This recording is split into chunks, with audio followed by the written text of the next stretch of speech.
Hello, hello, hello, and welcome to episode 492 of Prog Review. Today, I'm talking about, oh god, that hurt. I deserved it though. The 18th album, studio album by that there Marillion. It's called Everyone and Run. It is. It's called Everyone and Run. Just thumbs it down. Just let's just get it over with. Just thumbs the video down. Just thumbs it down, and then we'll all be happy. And that's that. So have you thumbs it down? Have you? Is that good? I'll give you a few more seconds to find your way there, because I know people that thumbs things down are a bit stupid. So have you found the thumbs down yet? Have you done it? Good. Okay. I shall now continue with my review. Yeah, this album. What shall I do? How shall I do this? It's 68 minutes and 3 seconds long. Oh boy. That's how long the album is. How shall I approach the review? Shall I talk about what I like, what I don't like, what works, what doesn't work? Right, what do I like about the album? What I like about the album, Marillion are trying to do something different, or they perceive that they're trying to do something different by doing a edgy, political, look at the state of the world type album. I like that. I appreciate that. I think that is, it's a good thing to do. It's a good thing to leave your comfort zone. There are no ballads or things on here, that you'd come to expect from Marillion albums. That they have moved in a different direction, and I appreciate that. I really do. I really do appreciate that. We've already had a little bit of this, because I did a review of the New Kings, and that went down like a cup of cold sick, didn't it? But hey.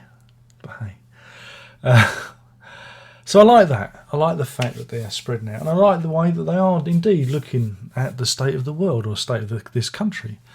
I like that. And that's just about as far as it goes.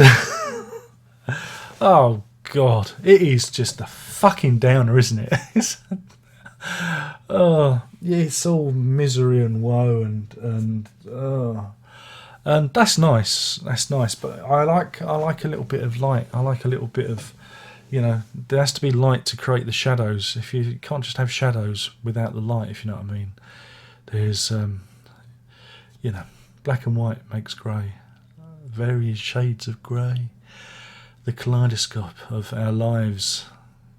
But anyway, so it starts with El Dorado. Remember was it Mysterious Cities of Gold? No, it's not that. It's not about as good as that. It's not about that old TV show, that kids show you used to watch in the 80s. Oh no, it's nowhere near as good as that. It's not even about the soap opera, which I used to quite enjoy. Yeah? Do you remember that? No. It's not even, dun, dun, dun, dun, dun, dun, dun, dun, dun, dun. I think that's how the theme tune used to go. It's not even about El Dorado, the soap opera. It's about, I don't know, it's about the idea of everything, gold being responsible for everything, Money's the root of all evil. I think that may have actually been mentioned somewhere else. Might have been a really old book that mentioned that sort of thing, and a bloke with a beard. No, not Ian Anderson. No, not Jethro Tull. Though I thought the intro, the acoustic intro, did sound a bit Tullish. Yeah, you see, I've been absorbing the Tull. I've let Anderson enter into me. Oh yes. It sounded a bit like Solitaire, I think was the track's name. And yeah, that's the idea, and you've got all about refugees and whatnot, and it's not a happy song. And yeah. And then we've got Living in Fear. Oh, we're living in fear. We're living in fear. Look over there, don't look over here, 'cause we're living in fear. Wouldn't it have been good if it had gone like that? But it doesn't. Again, it's another dirge. But I quite like the thrust of the dirge. Again, it's about disarmament. It's about, you know, being brave enough to put down your weapons and offer out your chin. Was it turn the other cheek? I think that might have been in an old book as well, with a guy with a beard in it. So yeah, a lot of the ideas in this album are kind of old, but they've been repurposed for this modern 21st century age. But I like the sentiment of it, though. You know, of the songs on it, I think that one works the best for me. Then we have the Levers. Now it's interesting because the Levers is actually supposed to be about like touring, being a famous rock and roll musician, touring the country and the world and everywhere else and places in between. But I like the way it's the Levers and the Remainers, and it's like it's painted in the language of the European referendum. I like that. I'm a lever. It all gets confused. Who remains? Excuse me. That'll be my son's birthday presents.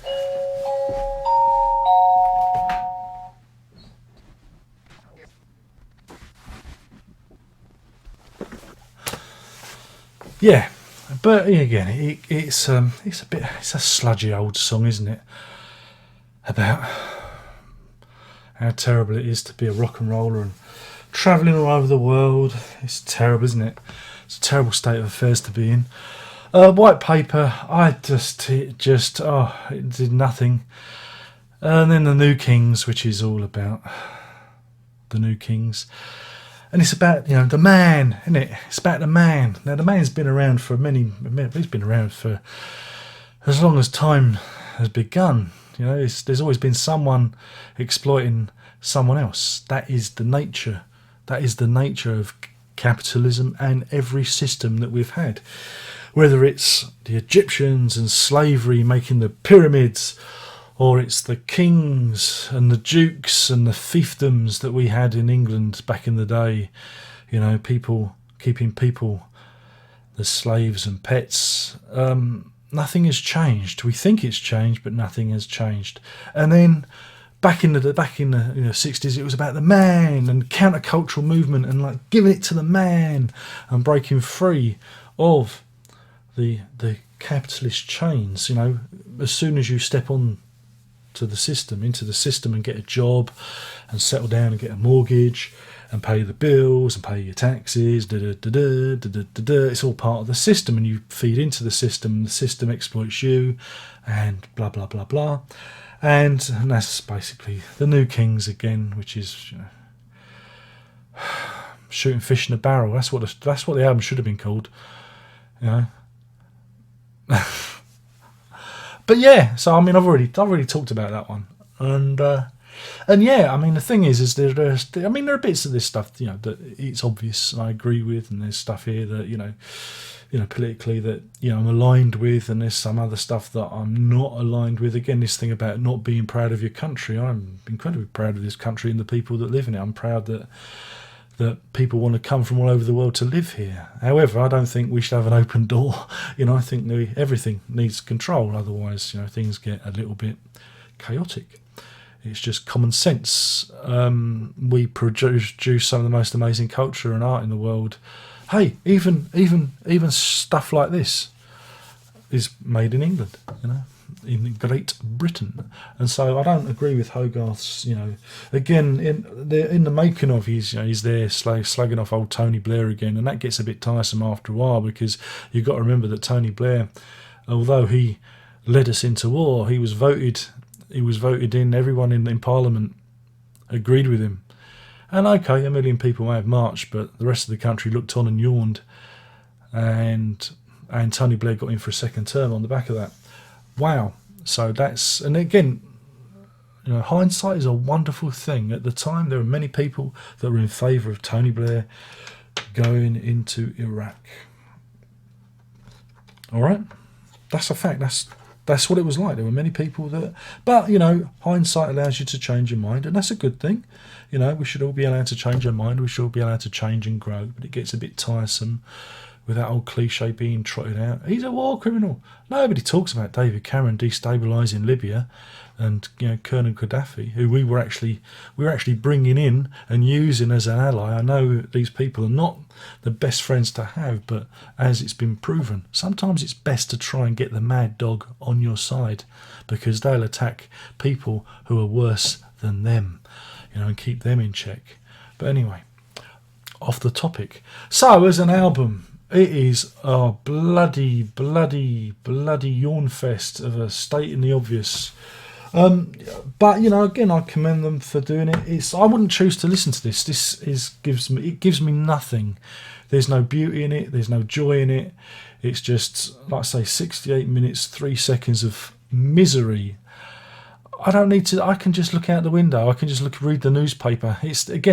I go to music to escape the misery and the drudgery of the world. But here they bring it to me. Here, Darren, here's the deluxe drudgery set for you to get really fucked off with.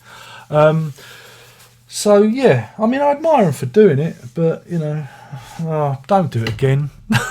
Don't do it. Please don't do it again. If you are going to do it again, keep the song short. Musically, this is the thing. Some of the vibes on this, some of the music on it, I actually did enjoy. Some of the like the acoustic opening, and it kind of makes you yearn for the band to actually go a bit down that road. But they don't. They don't play on their talents. Instead, it's Mark Kelly's bloody synthesizer all over the place, dominates it. And Rothery's guitar is weak. It's those almost to the point of cliche. He needs to be prodded, and so does other things. They've thrown out that pop sensibility they had, that ear for a tune that they had. That's all gone out the window and replaced by, like I say, drudgery and misery. Great. If you want to sit down and listen to this for 68 minutes and 3 seconds of your life, that is fantastic. Get on with it. Enjoy it. Soak it up like a sponge. A band stating the bleeding obvious at you for a period of time. That's great. Wonderful. Fantastic. But there's no hope in it. It's hopeless. It's a hopeless album, and that doesn't interest me. That's the point where I turn off and go, no, this isn't really what I want to be listening to. And again, the thing about Marillion is they do have moments where they do really beautiful, interesting music. There's none of that here. You get hints of ideas which could have been developed, and I think could have been really good, but then you've got this, like I say, heavy political message throughout the whole album. So what you're gonna do about it? In terms of this is, you got my name's in it. You might have seen it in the unboxing on my website addresses, and they fudged that right up, didn't they? But you get a 5.1 sound mix, and I have to say that it is awful. Now, I did hear the surround sound mix of Sounds That Can't Be Made, and that didn't impress me either, though I never went on record and said anything about it. But this time around, whoever's responsible for the surround sound mixing needs to be taken out and given a good kick in the bollocks. Steve Hogarth's voice is in the centre channel and dominates the whole thing, and they've made no effort to separate or do anything interesting in the sound palette with the rest of the band, and that is a real shame, because there are layers of stuff in here that could be spread out and make it a lot more detailed, but instead we just have Hogarth's voice just really loud in the centre channel, and it's just so uneven and so off-putting. But hey, you'll say he's just being sour. No, I'm not. I'm just telling you how it is. But yeah, we're in the shit. We know we're in the shit, and here's an album to tell you that you're in the shit. You can listen to whilst you're in the shit. We've always been in the shit. It's just a different flavour of shit. Don't make anyone tell you differently. Everything, even though things change, they stay the same. Essentially, there's never enough money. There's always too many bills, never enough money, the cost of living going up, But this is the best and worst it's ever going to get. And it's just a shame that there's no hope on this album. and that is the real shame. That is my real problem with it, is that it's hopeless. There's no, there's no clouds above the rain, and it's just or sun above the clouds, or whatever, sun above the rain. I can't even quote song titles properly. It's because I'm not a real fan. See, I'm not a real fan. But there's no, there's no way out. We're all fucked. But on that, I might as well round up. So that's the album for me. I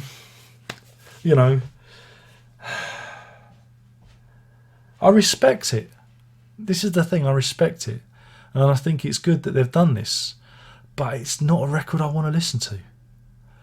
I can't ever think, do you know what, for a laugh, I'm going to put, F Everyone and Run on, just to raise my spirits, It's not going to happen.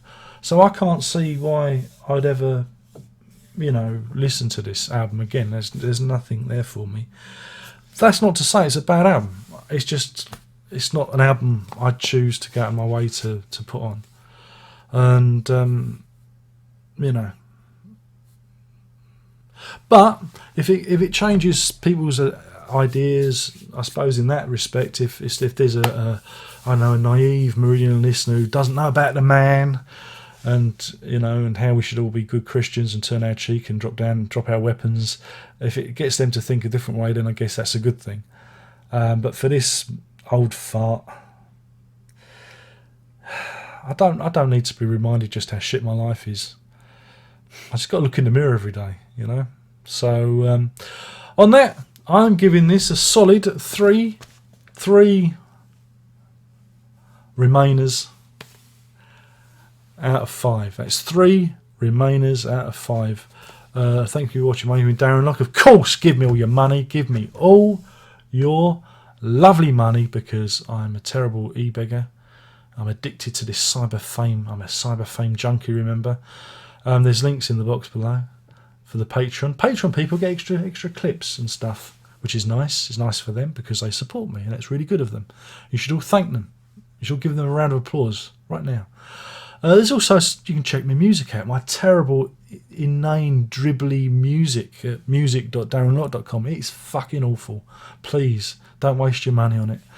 And on that, I think that's it. Oh, and there's the social media, but who gives a rat's fanny about that? Nobody does. And that's it. I'm off. Prog on.